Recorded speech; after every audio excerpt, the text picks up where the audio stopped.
of the Yale Iranian Studies Colloquium. My name is Supriya Gandhi, and I teach here at Yale in the Department of Religious Studies. It is my distinct pleasure to welcome today Dr. Razak Khan. Dr. Khan is currently Research Fellow at the Center for Modern Indian Studies at the University of Göttingen in Germany. He received his doctoral degree in 2014 from the Free University of Berlin and has, prior to that, studied in Delhi. Dr. Khan researches the socio-cultural, intellectual, and affective histories of South Asian Muslims in modern India as well as in Germany. His numerous articles and publications include articles in the Journal of the Economic and Social History of the Orient, as well as Comparative Studies in South Asia, Africa, and the Middle East journals. Dr. Khan has also edited a fascinating text about which we may hear today, known as the Jashn-e-Benazir.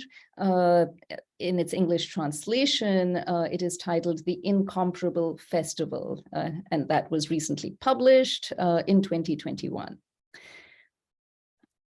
Dr. Khan's talk today will draw on his forthcoming monograph entitled Minority Pasts, Locality, Emotions and Belonging in Princely Rampur, to come out shortly with Oxford University Press. So I will now hand over to Dr. Khan. I will do note that after Dr. Khan's talk, there will be a question and answer session. And at the end of it, I will also make an announcement about the remaining talks in our series, which are going to be a combination of Zoom webinars like the one today, as well as in-person events. So over to Dr. Khan. Thank you, Professor Gandhi. And I want to begin by thanking the organizer at the Iran Colloquium, Marwa, but in particular for facilitating this, Dr. Wadaki for the kind invitation, and Professor Zadeh for opening up Iranian Colloquium to wider geographies of Persian and intellectual connection.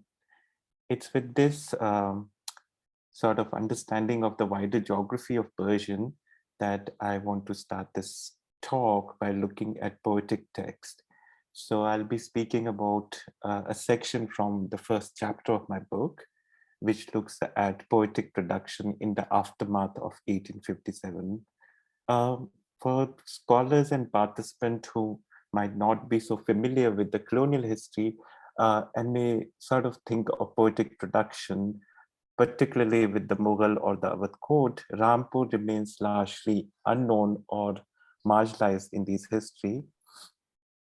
If I may sort of show, so Rampur exists quite literally as a small dot in the colonial United Provinces.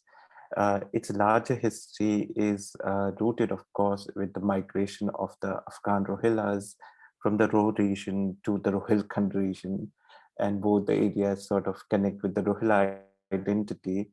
But in this case, I'll be looking at post 1857, the aftermath of 1857, when the Mughal and the Awadh court were no longer around. And I wish to look at the aftermath of some of these poetic and literary production from the space of courtly patronage.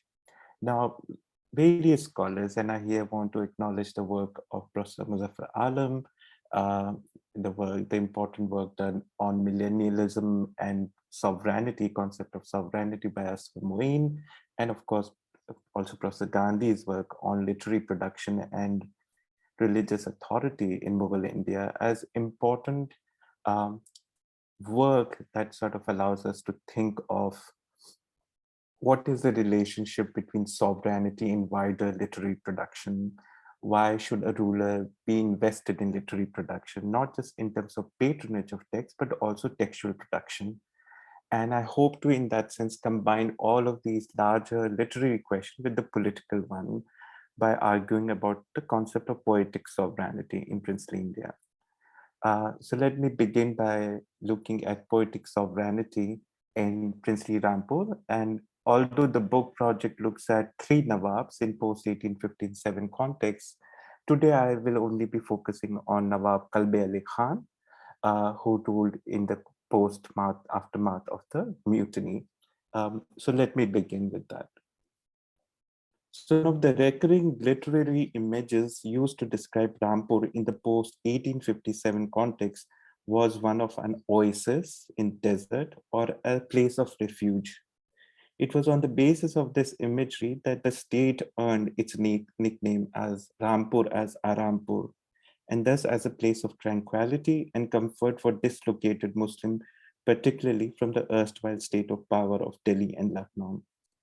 The Rampur Nawab had sided with the colonial powers during mutiny, but once the uprising had been sort of controlled and crushed, the Rampur Nawab in fact gained from the aftermath of it, and Rampur in fact became a center of patronage in the post-1857 context. And the policies pursued by the Nawab particularly aimed to sort of gain poets from Delhi and Lucknow in particular. Now, the Rohilla chiefs in the pre-1857 context were known for their skills in military expansion and administration and for their quote-unquote simple court and lifestyle, but not so much for their courtly patronage culture in the 18th century.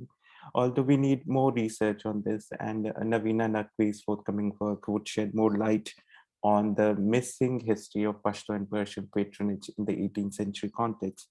So I want to preface by saying that we need more work on the 18th century and the role of Pashto and Persian patronage in Rampur. My work looks at more of the transformation in the modern colonial period. So this argument about the simple and ascetic lifestyle of Rohilla courtly culture has received praise from scholars like Shah Waliullah. However, poetry, especially in the Pashto and Persian language, remained important even in the colonial context.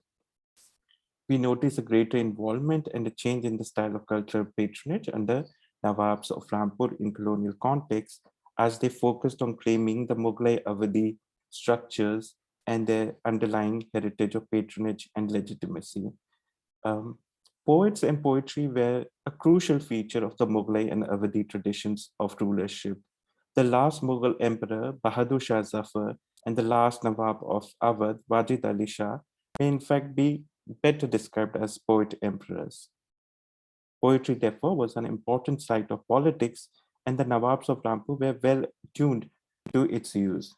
In the changing cultural landscape that witnessed the fortunes of Delhi and Lucknow declining under the new center of mostly and the emergence of new Muslim centers like Rampur, Bhopal, and Hyderabad. As scholars have pointed that the promotion of poetry did not decline, in fact, but in fact acquired a different form in these states. So the Nawab of Rampur in 1857, Nawab Yusuf Ali Khan of Rampur, knew both Persian and Urdu and also completed a collection of poetry. His rule was foundational in creating this poetic patronage tradition. And of course, his most famous poet patronized in Rampur was Mirza Asadullah Khan Ghalib. Now, why would the figure of Nawab be not just a political category, but a patron category? It becomes very interesting when we look at Sir Kalbe Ali Khan. That's a title he had. But as a poet, he kept his takhallus as Nawab. So mixing both his political and poetic authority together becomes quite interesting. And therefore, let's look at Nawab Kalbe Ali Khan rule in this context become important. I may point at this stage that the Rampur Nawabs were largely in post-1857 context were Shia Nawabs under perhaps the influence of Awadh. But Nawab Kalbe Ali Khan in fact became Sunni, and there's some interesting way in which we can think of sectarianism, poetic patronage too. Okay. So Nawab Kalbe Ali Khan was no different and remained a generous but a calculating patron who made Ghalib work for his benefit. Indeed, the Nawab also showed his generosity by paying off Ghalib's debt even after the poet had died. The generosity was a crucial hallmark of Nawabi rule. Kalbe Ali Khan extended his poetic patronage not just to major, but also minor poets. And there are at least 3 poets that I look into this chapter. These are Amir Minai from Lucknow, Dag Dehelvi from Delhi, and Mir Yar Ali Jan Sahab, all from Lucknow. So there's an interesting way in both, although in literary historiography, there's a debate about the Delhi and Lucknow school. In Rampur, you actually see the mixing of both school of poets. And I'll come to an argument about why the school-centric reading of Delhi Lucknow does not make much sense when we look at the poetic production in Rampur. So of course, the poets were trained and treated with utmost dignity, but they were also made to work for their poetic production. So both Mir Minai worked in the court administration, and Dag Dehelvi was made in charge of the royal stables. But they were also made to do other things or encouraged to do more literary production. So Amir Binai, for example, was made in charge of a philological project, which resulted in the making of the dictionary project, Amirul Lughat. This sort of project was done to sort of create a new dictionary, which sort of retained its Persian context, but also create words that were more meaningful for new sort of administration. It may be worthwhile here to point that the Naval Kishore Press, in fact, relied also on the literary as well as poetic patronage of Rampur Nawab while it was publishing a lot of these texts into printing in 19th century Lucknow. So there is a way in which this argument about Lucknow and British India and Princely Rampur remain connected. And I here would like to sort of point towards the work of Muhammad Tawakkuli Thargi, who has looked at what he calls homeless texts that found preservation in Rampur, but wider dissemination through Naval Kishore Press. So another text that sort of gives us insight into this connected geographies and assemblage is a tazkira called Intikhab-e Yadgar, or the commemorative selection about poets in Rampur, that allows us to map the various poets in Rampur and emergence of what they call the Dabistani Rampur or Rampur School of Poetry. Now, this argument about schools of poetry has been critiqued by Carla Pajtevich, and I think there's a value in looking at beyond school of poetry into looking at connection between poets. So in Rampur, it's interesting to sort of compare somebody like Dag Dehelvi, Amir Minai, and Mir Yar Ali Jan Sahab together in a formation of textual production. And some of this argument about the Delhi school being more about more refined, less sensual writing, whereas the Lucknow School of Poetry being more confined to sensual production or aristocratic production start blurring. And I'll sort of look at it by focusing on a bit about Dag Dehelvi's work, but also Mir Yar Ali Jan Sahab's work. Now, Dag Dehelvi is considered, of course, the argument goes that Ghalib remains the last major Persian poet, but if you look at somebody like Dag in Princely Rampur, he in fact is the bridge between the pre-1857 and the post-1857 linkages between Persian and Urdu. And although his impact on poets like Muhammad Iqbal has been noticed, no serious study has been done of Dag's work. Now, Dag, of course, wrote, it is beyond the purview of this talk to look at the larger textual production of Dag, but I do want to bring a lesser studied text. This is a Masnavi rather than his ghazal called Masnavi Faryad-e-Dag, where he talks about the formation of Rampur as Arampur. Now, Dag spent substantial part of his life in Rampur before he moved to Hyderabad. And in the Masnavi Faryad-e-Dag, he dedicates it to, of course, the courtesan poet Munibai Hijab, whom he met there. But in the beginning, he acknowledged the presence of poetic marketplace that was created by Nawab Kalbi Ali Khan by patronizing a festival, the Jashn-e-Benazir. And this is this festival becomes important for our discussion today, because for the first time, poetic patronage was not just limited to courtly mushairas, but in fact happened in a public event, the Jashn-e-Benazir, the festival that began to mark the rise of Kalbi Ali Khan's rule. let's see. So in the book, this is an imagery actually from the festival that I've used as a cover image. And even I think it's a pretty evocative image because you can here see rulers, townsmen, colonial official, as well as artists and dancers, all sharing the same space of bazaar. Now, the place of bazaar, as pointed out to us by Chris Bailey, was an important economic center.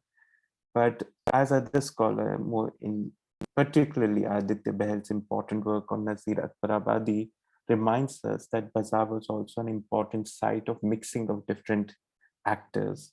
So in this paper, I have looked at more of the bazaar of poetry in Princely Rampur.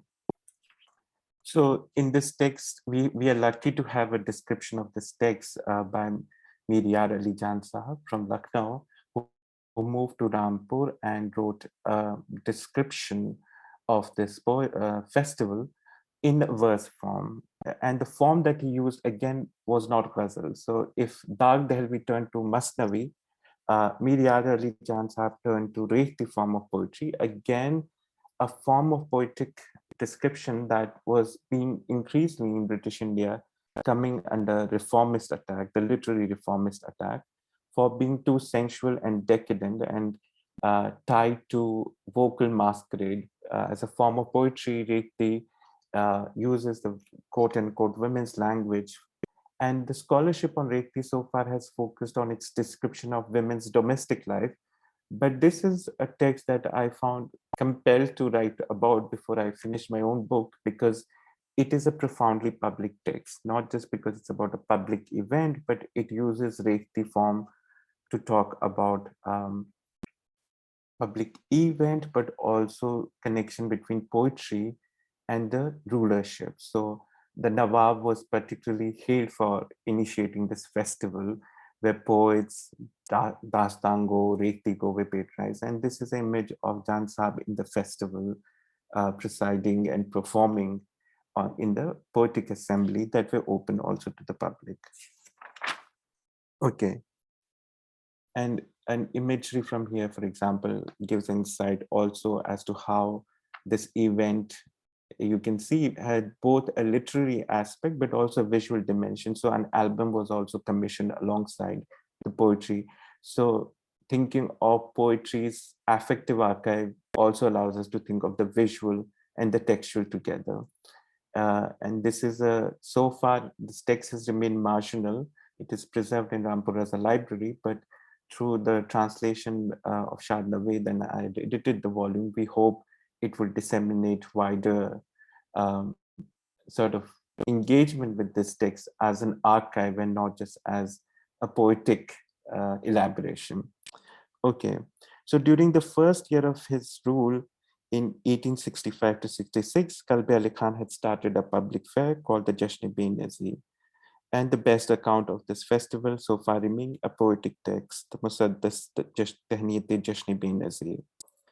The festival was, of course, modeled on the Mughal festival Phoolon Walon Ki Sair, which took place in Delhi during the reign of the late Mughals, as well as certain other public festivals in Nawabi Awadh. The Jashn-e-Benazir was a major source of not just local trade, but also cultural patronage, attracting an array of craftsmen, artists, poets, dastango, among others. As for Jan Sahab, he had moved to Rampur after the destruction of Lucknow and sought patronage by writing this text. The text is a literary narration and production of Rampur as a cultural locality, ideal for Urdu poetry and patronage.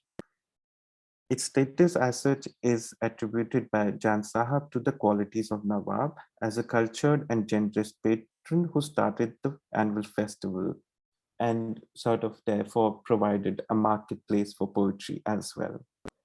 In the 1860s, Nawabi patronage of poetry and polity were connected, given increasing colonial restriction on what the rulers could do. But poetry and this patronage of this festival allowed them to attract wider audiences, not just from Princely Rampur, but also from British India.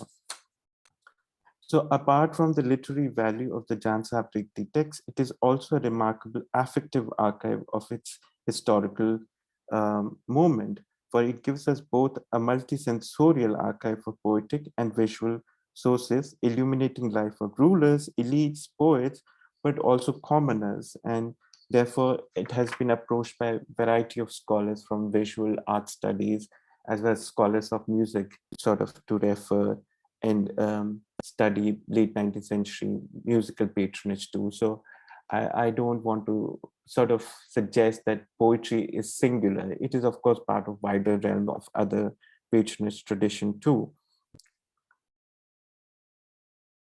So in this text, we sort of, for example, encounter variety of poetic description, including of Amir Binai, Dad Dehelvi, Jalal Lakhnavi, Mansoor and Jan Sahib himself, as well as a survey of various famous dastango or the storyteller, Hakim Askar Ali, Mir Ahmad Ali, Qasim Ali, Sayyid Ali Munshi, Amba Prasad, among others.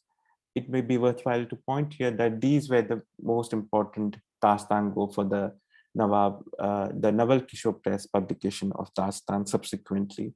So again, thinking of connection between print technology and earlier form of performances becomes interesting.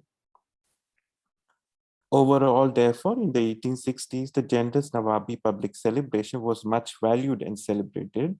However, by late 19th century, locality, class, caste, and gender and sexuality politics had converged in a public debate, particularly in British India, that sort of condemned Rampur from an earlier description as Arampur to Rampur as Harampur, or a place of illegality. And here, the famous Lucknowi cultural critic Abdul Halim Sharaf becomes an important actor who wrote novels condemning Rampur's patronage, particularly of courtesan poets and artists, as making Rampur a place of illegality or Harampur. So we can sort of look at two different ways of understanding this particular poetic production and its reception. Now, in this wider dissemination of cultural literary texts and their different reception, it becomes interesting to look at another text that I have sort of looked at here, which is a text called Kindili Haram, or the Candle of the Sacred Century, and that connects poetry with piety. Now, I've already mentioned that Nawab Qalbi Ali Khan had become Sunni and used his Hajj travel as an important site of connecting poetry, piety, and sovereignty. And this text becomes an important way of looking into these connections between poetry and sovereignty. Now, Qalbi Ali Khan had entered the state of Rampur amidst a variety of demands on the colonial state, which sort of restricted his other forms of sovereignty. And it's in this context that his decision to go on Hajj becomes important. Now, Hajj has been seen largely as a religious practice, but as work on the Hajjnama of Begum of Bhopal has suggested, and I here refer to the work of Siobhan Lambert Hurley and Barbara Metcalf, that the Hajjnama or travel, religious travel in colonial context could also become a site for asserting not just religious identity, but connecting wider geographies. So going on Hajj in colonial India becomes an important moment of not only asserting wider geographies of connection, but also articulation of literary sort of authority while making those journeys. So the Nawab not only went on Hajj, but also took to pen to articulate his own claims of sovereignty in a poetic form. Qalbi Ali Khan himself was highly literate in Arabic, Persian, and Urdu language and literature. Having been a pupil of Amir Binai, he also took a poetic name of Nawab and therefore combined his political and poetic authority together. He also wrote prose and verse form, including Kindile Haram. So being a student of rational Makul and transmitted Mankulat, Nawab Qalbi Ali Khan studied under the tutelage of Maulana Fazle Haq Khairabadi. So there's a way in which his religious knowledge and poetic master knowledge are combined. So this is an important point to sort of bring together religious textual production and secular or worldly literary production. Likewise, it was during his reign that he also commissioned the patronage of the Jama Masjid in Rampur and gave generous donation both towards upkeep of shrines in India as well as of maintenance of shrine in Mecca and Medina. Finally, the Nawab also performed his pilgrimage to Mecca, even sponsoring the construction of golden staircase at the mosque, as well as the repair of the Sabida Canal. On his way to perform, he also took a lot of people, and this journey starting from Rampur, Bombay, to eventually Mecca and Medina was widely covered. Nawab Kalbi Ali Khan willfully tried to create an image of Sunni identity because the majority of the Rampur Rohillas were in fact Sunnis. So in this text, I argued that there's a way in which he sort of tries to claim his religious Sunni identity by appealing to a variety of other audience. Although it was published as a Persian text with a generous usage of Arabic vocabulary as well as an Ottoman Turkish translation, using his pilgrimage to sort of also create a multilingual text. And it becomes interesting to see why would he also use Turkish and Arabic, because the audience was not just in Rampur, but also in wider geographies, including Mecca, Medina, as well as the Ottoman rulers. Okay. Here, now, in the description of the text, Kalbi Ali Khan successfully maneuvered the colonial discourse about freedom of religion, legal precedent, and his own claims as a princely state ruler successfully secured the right of pilgrimage.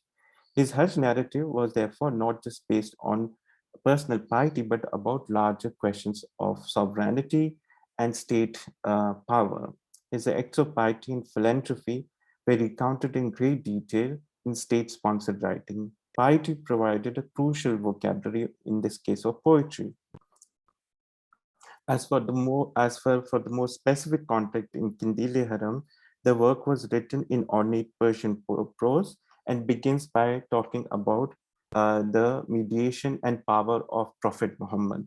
So although he credits the colonial state to create the infrastructure, eventually this power of performing pilgrimage is assigned to the Prophet, who he credits for making this calling for him. The text itself is a collection of prayers and invocation. It is an elaborate literary composition, and the Persian is highly ornate and mediated with Arabic. So it's also sort of creates a new different kind of language. And the compositions are therefore about both the sovereign king of the kingdom, but about the larger sovereignty of God and Prophet himself. So just to give you a sample of how it works, so I offer my translation. Like the chain of white pearl in sound and meaning, I sought the date of completion in the Hijri year with the respect, elegant, and grand composition it is. So again, invocating Islamic years of rule and the textuality of Arabic and Persian, it sort of creates a new textual archive. The texts begin by praising Allah, Hamd, which is normally the conventional form of praising God in Arabic language. And thereafter, he invocates numerous works that testify to the sovereignty and the creative power of Allah and Prophet. And therefore, although this text is seemingly rooted in colonial patronage, in its literary formulation, it creates different modes of sovereignty too.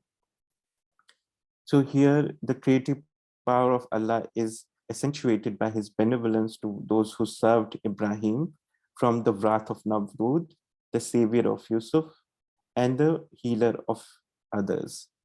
Divine benevolence and sovereignty are thus further cited on the basis of divine power to give territory to a person to rule. So here again, the idea that he was chosen to rule is attributed to God and Prophet rather than to the colonial master. Allah is also pleased for being the guide to those who have lost their way. This poetic glory of Allah is followed by a description of the various qualities and excellence with which the Nawab praises the Prophet and his model of rule as something that he wishes to sort of emulate. Therefore, the poet comes up as the main theme of the text, seeking the mediation and intercession of the Prophet. The text also contains a review, Takriz, written by the copyist Munshi Amir Ahmed, in which he mentions the context in which the text was copied and also insisted on its wider dissemination. So this was not just a courtly text, it was in fact published. So the idea that print and its wider circulation was anticipated, although very few copies of it has survived. One is in Rampur, and other digital copies are to be found in McGill University, where I was able to consult a different version of this. Okay, so I'm interested in thinking about how in this text different languages, different form and genres are combined to create a new form of textual production.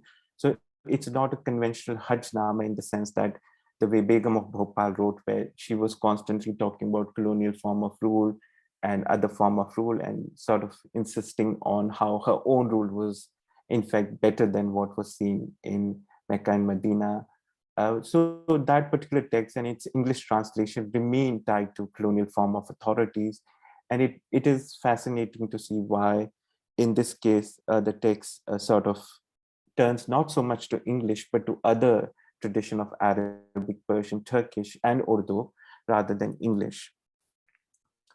So this poetic text can also be seen as a political text, especially given the fact that it was published. Indeed, it invokes the splendor of printing to clearly render it as a work of sovereign king being made available publicly, bringing divine prophetic model of governance with the Nawabi form of governance. And it is my contention that the production of this text sort of therefore critiques some of the form of political authorities and critique that were coming in literary reformism in British India, condemning Rampur as Harampur. It is also interesting that in the text, he calls Rampur, in fact, as Mustafabad, or the place of justice. And this is a name of Rampur that didn't pick up, but it was, in fact, the other name from which Rampur was known. So there are different ways in which, through literary production, we encounter forms of re-articulating Rampur. Now, apart from performing the Hajj, the Rampur Nawab also used his travel to collect variety of text from Arabic, Turkish, Persian, and others. And of course, these are housed in the Rampur Raza library. I won't be able to go in detail here about this, but perhaps we could bring this up in the question and answer. The question of why one of the biggest collection of Persian, Arabic, and Urdu text are housed in a small state in colonial India becomes therefore interesting. And of course, now this library exists as an institute of national heritage, merits some discussion. And indeed, variety of scholars, not just from India, scholars working on Arabic text on science, scholars working on commentary of Persian literary texts, often visit Rampur and consult these texts. But what becomes important to sort of see how this monumentalization of textual authority came into being. It in fact happened under forms of colonial control, and in some way think about literary patronage and making of institution in a place like Rampur. And one might also mention the Persian Research Institute in Tonk, another small state, as important to markers for us to sort of connect literary patronage, preservation, and dissemination as form of political authorities too. Indeed, variety of colonial and British Indian Muslim intellectuals visited Rampur as a library for their work. Notable Shibli Numani in particular commented about the value of such preservation and patronage as important form of sovereignty that the princely state still retained even in the period of colonial ascendancy of the Muslim middle class claiming the authority for Muslim leadership. So in the wider book project, and I look at this under the next two Nawab, Hamid Ali Khan and Nawab Raza Ali Khan, after which the Rampur Raza Library is named now, become important to sort of connect political history with literary history too. And the making and in that sense, both the Rampur Raza Library and this textual production becomes important for us to sort of connect princely history with larger question of literary and intellectual production. I'm happy to elaborate some of these wider things in the question and answer perhaps, but I suppose I'll sort of conclude at that and perhaps elaborate more in the discussion.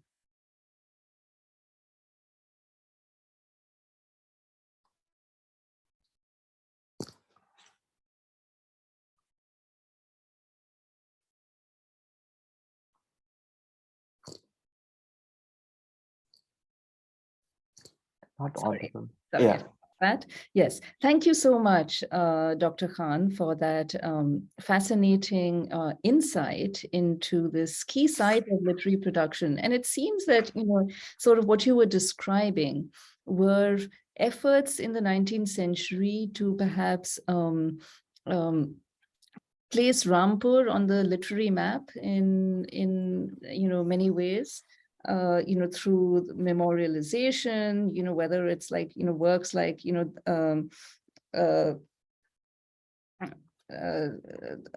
writings of Dag Dehlevi, the other works produced and patronized by the Nawab and so on. And it seems that, you're sort of trying to do something maybe parallel, in a different way in our sort of modern academic context, that you are drawing attention to this earlier period of literary production and memorialization, and you're sort of seeking to perhaps realign our understanding of the broader Persianate literary production and so on.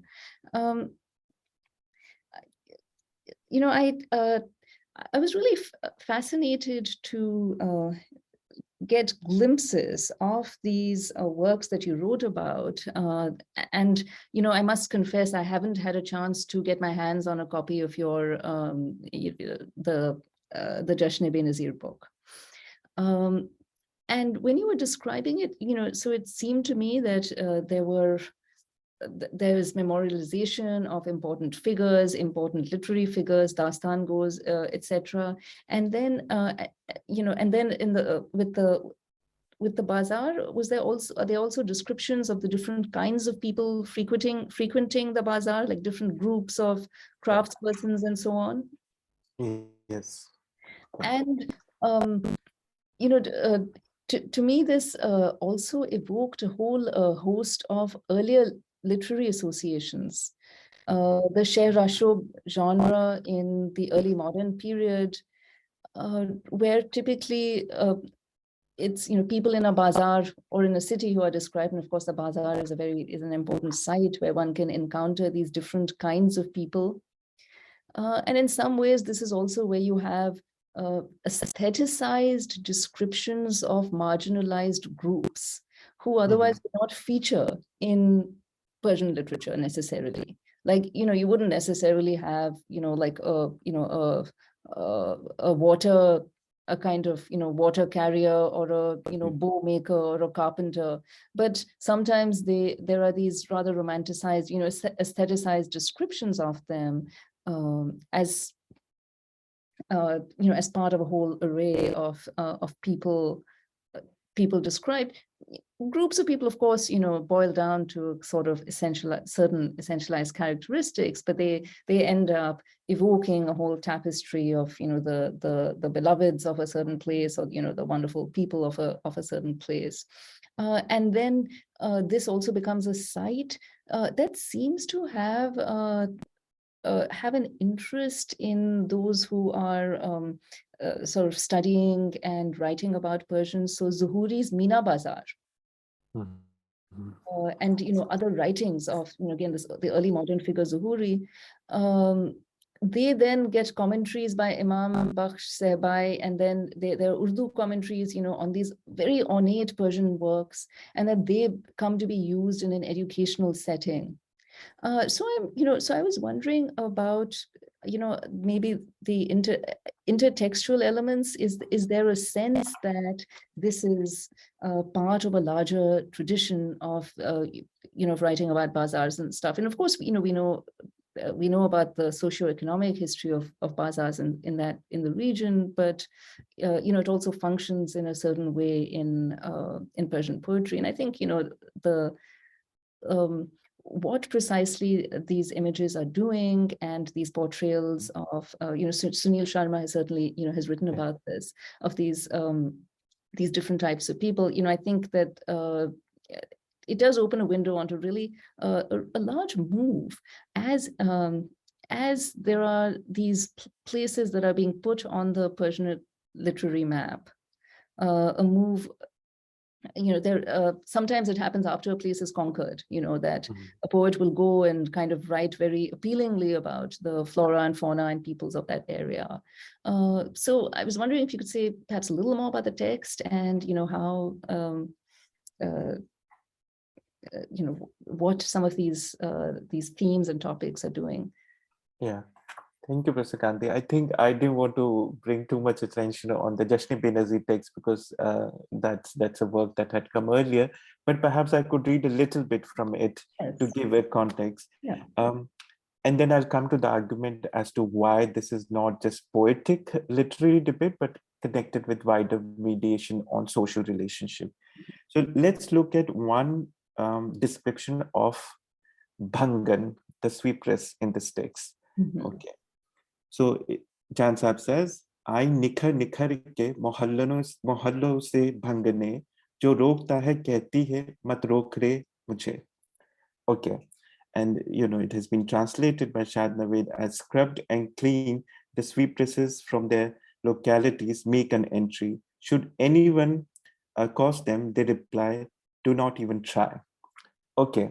Now, the usage and its literary politics of Nikharna with Bhangan as somebody who deals precisely with dirt is interesting, precisely because I think what it does is it brings a caste reality of colonial relationship into conversation with Persianate description of beauty.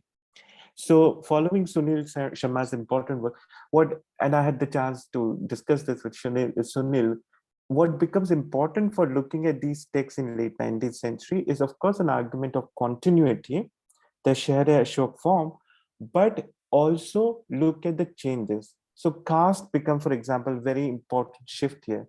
So it's not just caste description, which is the colonial ethnographic mode, but casting of metaphors itself. What is the relationship of poetic metaphors with caste? Elsewhere, they described the milkmaids or gosane with the butter metaphor. So the butter metaphor is used, makhan is used to describe the boli of the gosane, that their voice is like butter. Again, connecting caste occupational realities with poetic description. Right. Now, what I had sort of suggested in the text in the beginning was to not just think of Reti only as invested in the assumed reality of the domesticity, but also a publicness of poetic reality within the caste nature of late 19th century.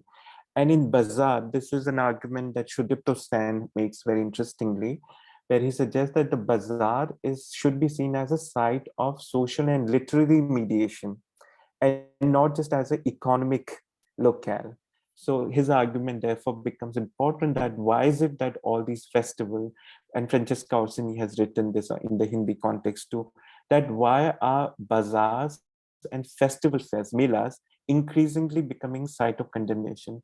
And I think that would be a larger question to also discuss also with Punjabi, for example, the work of Harjot Oberoi on Punjabi and its presence in market fair becomes under surveillance is precisely because some of these state patronage events did not yet completely bifurcate these domains of literary production.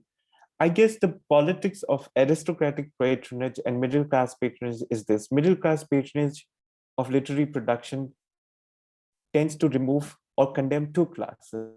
the subaltern and the aristocratic. Whereas the aristocratic form of patronage has a slightly different relationship with subalternity.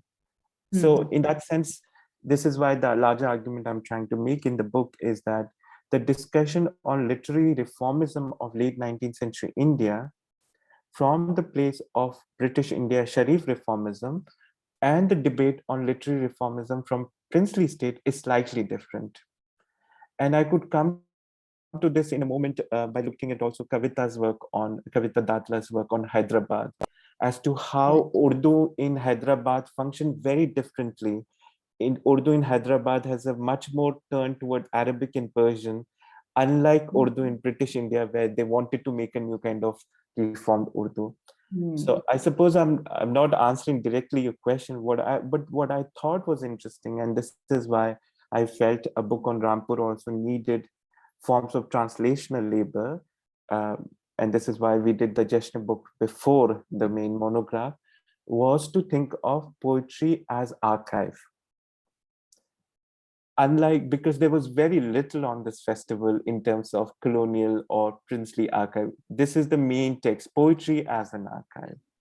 And it is deep. My argument in the introduction is to sort of bring the caste reality with the poetic metaphors. Right. I hope that answers a bit of. Yes, no, thank you so much, Razak. And, you did touch upon some things, but I'm going to read a question that we have from Yakub Bangash.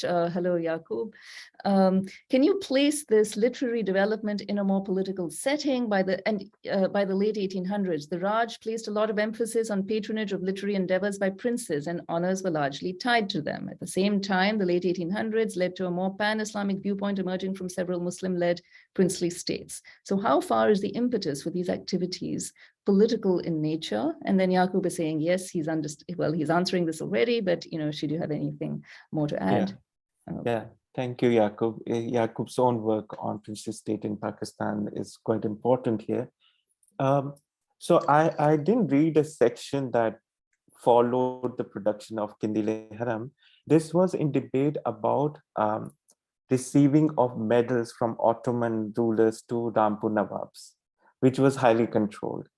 The Rampur Nawab participated in British efforts of war, not just in Afghanistan, but in the wider, politics of imperial warfare and collaboration between Turkey, Afghanistan, and India. So at that level, there's a lot of hesitation. They are being used. The Rampur Nawab was very much used in some of these negotiations. But when it came to direct recognition and correspondences, this was highly regulated even back till 1860s and 70s, which is why for me, the exchange through literary text becomes an interesting site of thinking about connections.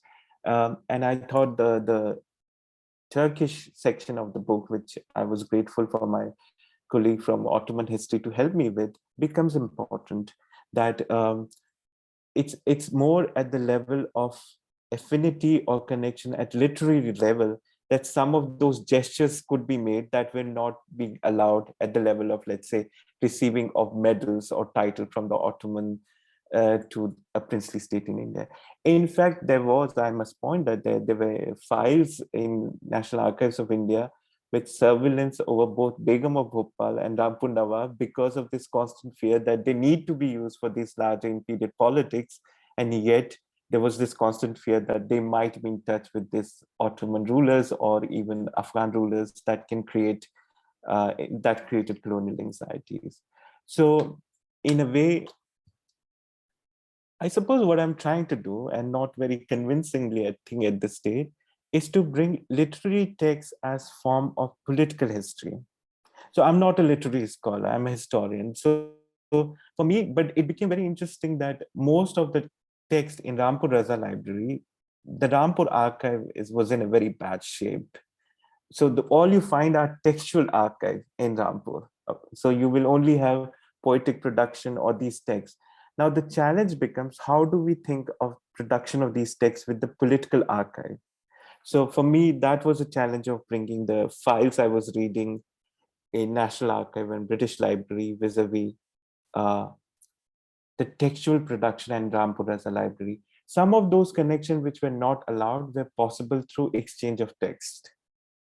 So in a way, collection of these texts from various parts, and not just Mecca and Medina, but other places, the Kalbi Ali Khan actually sent people to collect, what the Awadh library that was basically being looted and sold around by Orientalist scholars like Sprenger and others. So it becomes interesting to think of collection of text and their patronage as part of political history. That's what I was trying to do with this text. Yeah. Thank you. I want to see if I want to encourage the attendees to type any questions should they have any further questions. Let me just take a look at the chat to see if they are there. Do note that there is a Q&A button on the lower right-hand bar of the Zoom screen. Should you wish to include any further questions. There is just a response from Yaqub. This is an important point. It works really well to read this politically, and the connections you make are significant. Thank you for the answer. Yeah. I may also, yeah, go ahead. No, go ahead. Go ahead. No, I may just mention that here, Professor Barbara Metcalf, who's now working on, I think, a biography of the Begums of Bhopal. We've had some conversation, and the Kindili Haram was not originally in my research, and she sort of reached out to me and said, maybe you should think of this text too. And it made me think, because what becomes important is to sort of, I guess that perhaps you also noticed there is a vibrant literary scholarship on Urdu, and then there are historians who work with Urdu material. And the challenge becomes, how do we bring these two archives together? And we've had some conversation also about thinking of poetic name, the Takhallus. So the Kalbi Ali Khan's Takhallus is Nawab, and the Begum of Bhopal also often use these royal, sort of title, either as Begum Nawab, or, even their name, look at their name, are like Shah Jahan. They're named after rulers. So it becomes important to sort of look at also poetic authority in relationship with political authority. What are the names that they're using? And I was struck by the fact that he used Nawab as his poetic takhallus too, and not some named after his own poetic Ustad. It's a very interesting choice of takhallus in that sense. Yeah.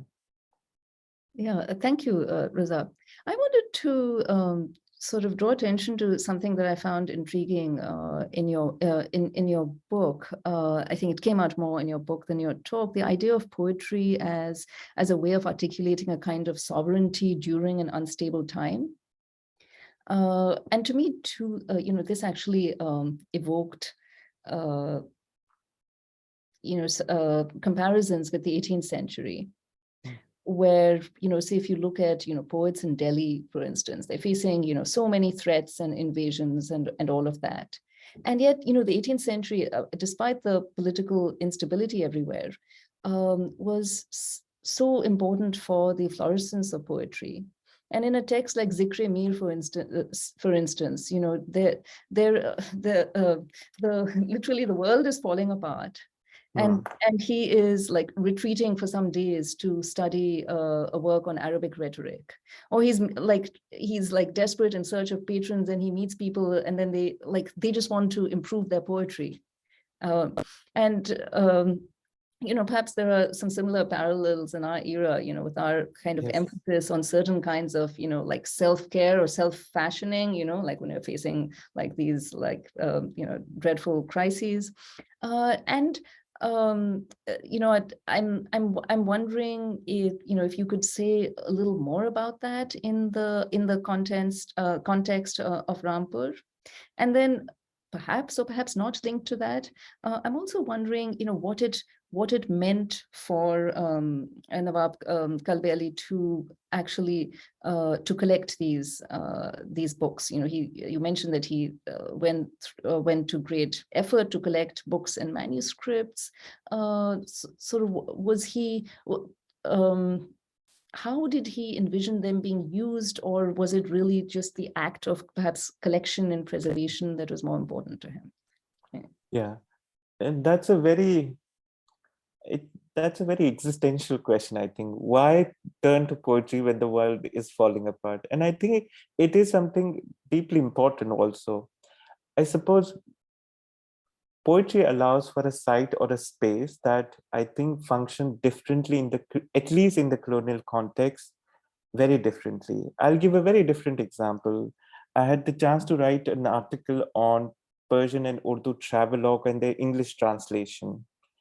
And so one of the things I noticed that when some of these translations were happening by colonial official, they would simply remove all the poetry.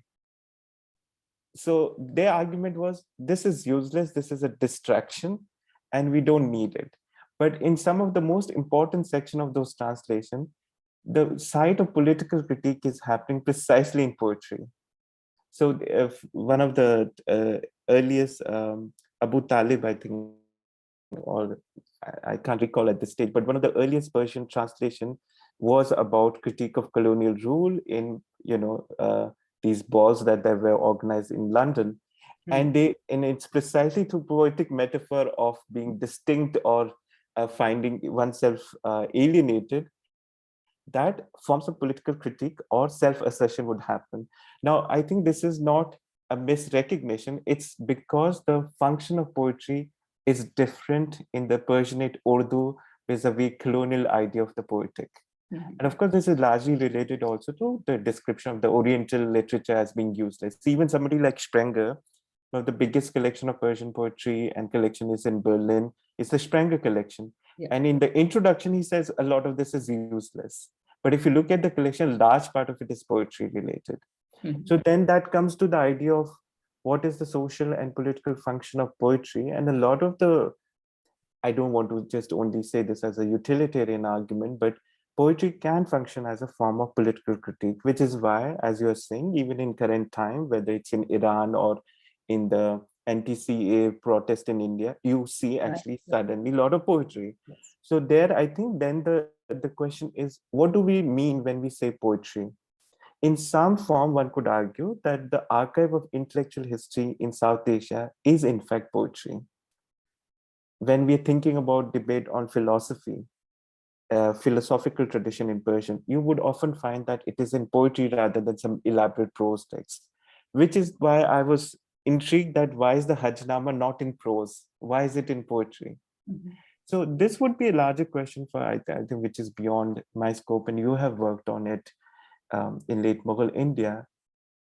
Is poetry only poetry, or what are the different functions that it renders, whether they're philosophical, intellectual, or even political? That would then be a epistemic argument before we see the content of the poetry. So I suppose then the larger question would be, how do we understand the social space of poetry? Yeah, and its wider linkages between not just poets, which is why if poetry is only about entertainment, it should just be enough for poets to be patronized. Why are the rulers writing poetry? So that then is, I think, a larger question we have to sort of come to. And in that sense, using the word poetry is sometimes not quite adequate to describe what we are talking about. Okay, so that would be then, I guess, a broader way of coming to why study poetry, or what do we mean when we study poetry. Your second question, I'm afraid I have lost my track, which was... It was about the library and collecting. Yeah, okay. Yeah. So the section on libraries history comes in chapter 2 when I look at its making of it as a public library. The library, of course, started as a personal collection with the first Nawab Faizullah Khan. And it's interesting to note that in the beginning, the books were in the treasury room, the Toshkhana, which means that, in fact, manuscript was seen as valuable. Yes. Yeah. So this was something very fascinating for me. I'd never thought of books being in treasury room, but that's how they were. They were very valuable texts and they were kept as such. By late 19th century, starting with Kalbe Ali Khan, the idea is that their value becomes enhanced when they are made into publicly available.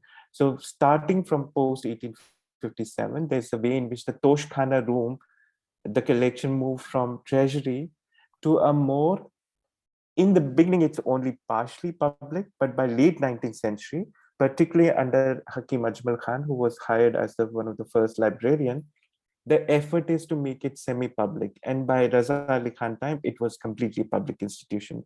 So I suppose that would merit the argument, and I've been in conversation, and I think there has been some work now, David's work on Khuda Bakhsh Library. We need a larger reading of what do we mean when we again say an institution like library or kitabkhana or kutubkhana? What do we mean by that? And at what stage they become from private collection to public spaces of knowledge formation? In this section, I did mention that some of the philological innovation had already started. So, for example, they are not just manuscript preservation. Kalbi Ali Khan also, based on his huge collection, commissioned this new dictionary project.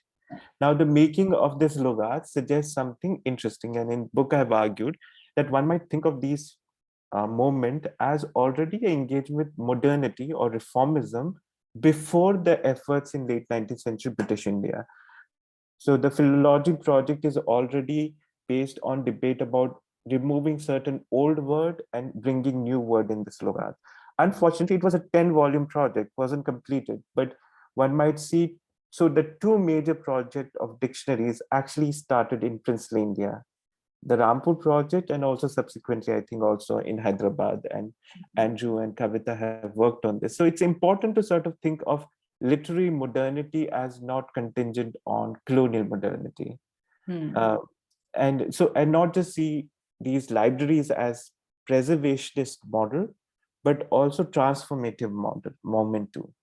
I don't want to pitch it too high, but I think the work on Naval Kishore Press, for example, is very Lucknow centric, but a lot of their textual resources actually came from Princely India. And in the second chapter, where I look at Nawab Hamid Ali Khan's patronage of Hindustani music, for example, somebody like Bhatkande, when he needed classical Hindustani texts, he had to go to Rampur to get access to these, which then forms part of his entire project on the nationalization of Hindustani music, something that Janki Bakri has looked at. But his main thrust resources are in fact from a Muslim princely state of Rampur. Yeah. That's wonderful. We have a question from Jivanshi Rasik. Hello. So he says, thank you, Razak Jan, for your wonderful presentation. Speaking of the library in Rampur, I have a simple question concerning its name. You showed us a picture of the contemporary nameplate of the library written in several languages. So what was the non-English original founding name? Did it have a librarian, so to speak of? Thank you again for any information you could share with us. Yeah. So as I stated in the beginning, it was just a private collection, and we had some description of it in the colonial account, but it's only by late 19th century, 1896 to be precise, under Nawab Hamid Ali Khan, that it is slowly being referred as the Rampur Library. Rampur Raza Library happened much later. I believe it was only under the, if I remember correctly now, Mahbul Hassan, the medieval historian who was in fact the son-in-law of Rampur Nawab Raza Ali Khan, that in post 1950s that the library was given this name. And it was to great credit of his work that the Rampur Raza Library, from a private collection, initially, in fact, the plan was to take a lot of this manuscript to National Archives of India. And there's a great debate about, I came across this file, and this is mentioned in the book, where the Sardar Patel and among others, they say, why should these paintings and manuscript that are, Rampur Raza Library, by the way, has enormous collection of Sanskrit and other languages too. So the debate was that this is national heritage. And if you look at the image, the idea of national heritage comes, and they insist that why should this be in such a small place? This is national rather than local. And what I've argued in the book is that it's precisely through these locale, the marginal locale, that the national culture is being sort of made.